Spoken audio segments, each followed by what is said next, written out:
smartphones bring a small breath of fresh air compared to the usual smartphone offerings coming out these days. They help me reminisce about the time when flip phones were at the height of their popularity. Today, however, we are going to be looking at Samsung's Galaxy Z Flip 5, the company's latest folding device alongside the Fold 5. And I gotta say, this is one hell of a refinement to the Flip series. Let's get started.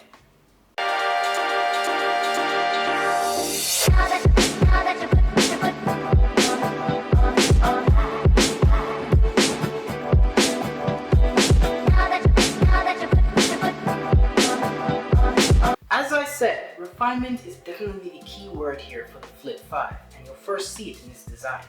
Weighing at almost 187 grams, clamshell or fully open, the smartphone feels incredibly good in light in hands.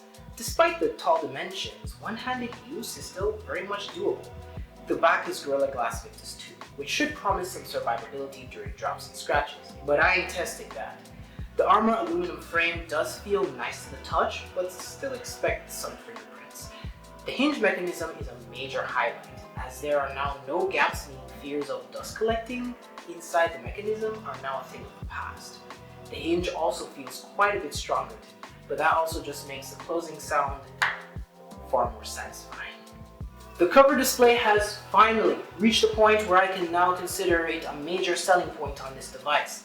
At 3.4 inches, the Super AMOLED display can now show you a lot more compared to previous generations. Swiping right has you checking your notifications, while swiping left has you seeing some widgets from the weather and calendar to alarms and timers, all very useful. However, other than these widgets, you can also add a relatively small handful of other apps to view on the cover screen, such as WhatsApp and YouTube. I found, however, that using a small keyboard with WhatsApp on this very little screen can be hard to master, so I advise you to use it to view your WhatsApp messages and, if necessary, make quick replies. Netflix was also here at one point, and I found that the cover screen was just the adequate, comfortable size for me to watch movies and series without needing the full screen. Sadly, after a recent update, or I should say mysteriously, I no longer see the Netflix app being available to view on the cover screen, which is a damn shame if you ask me. The main screen is a foldable dynamic AMOLED 1080p 120Hz display.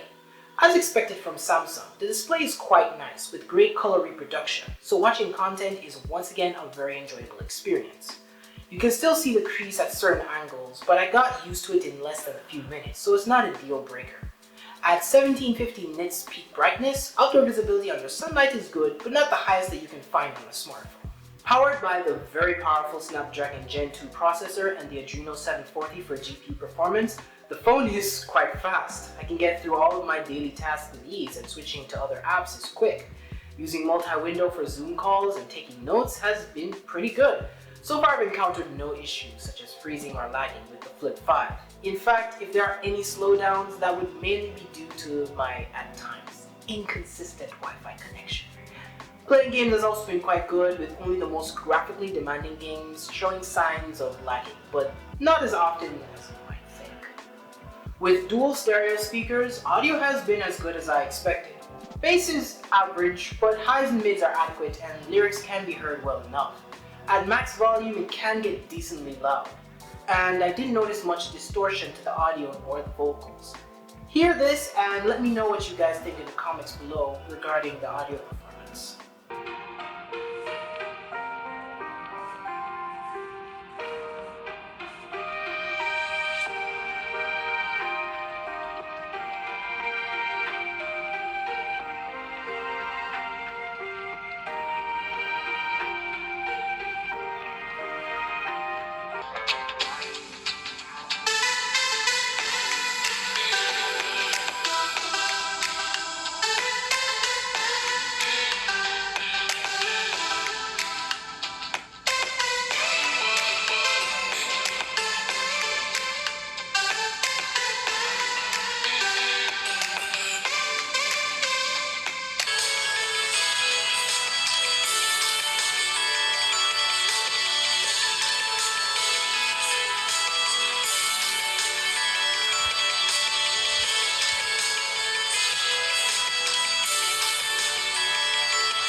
Now there's always a chink in the armor somewhere, and battery life is one of the shortcomings of this device, and that is mainly due to the overheating. This phone can get really hot to the point holding it for too long, such as when playing games or even on a Zoom call, can get uncomfortable. It makes me worried about how long the battery will last in the long run. Now, through normal everyday usage, battery life has been around average, but doing said activities can drain it relatively fast. You'll definitely be charging this thing before the day's end. Now let's start with the front camera as the weakest of the three cameras. Even though it is at 10 megapixels, you can see that it wasn't the top priority. Colors can get a bit washed out and some exposure is evident. Taking selfies with the cover screen using the back cameras are a noticeable improvement, even with the portrait mode. Obviously, you are expected to take more selfies like this as due to the better rear cameras, which give you good results. The two rear cameras are both a 12 megapixel wide and a 12 megapixel ultra wide. Pictures taken with the main camera come out pretty nice by Samsung standards. Pics look detailed and sharp, and colors pop with the usual oversaturation, which appeals to some people. Zoom goes all the way up to 10 times digital zoom, but I find the pics are still usable around the 4 times zoom range. Low light shots are pretty impressive. Even with the sacrifice of some detail, sharpness, and added noise, the amount of light you get in the sensor to provide some well-lit images is pretty good. Now at the end of the day, I still really had fun with the phone as I find it to be a great refinement over the Flip series overall. The cover screen is so much more useful thanks to the increased size and more widgets and functions available.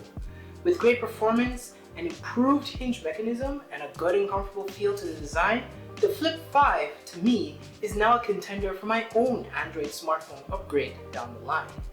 Give this a buy as your next smartphone upgrade by clicking on the affiliate link down below. Thanks for watching my review. If you enjoyed watching, please give this video a like, subscribe, and hit that notification bell so you'll be notified of any new content released on the channel. Remember to live life and stay connected. Till next time.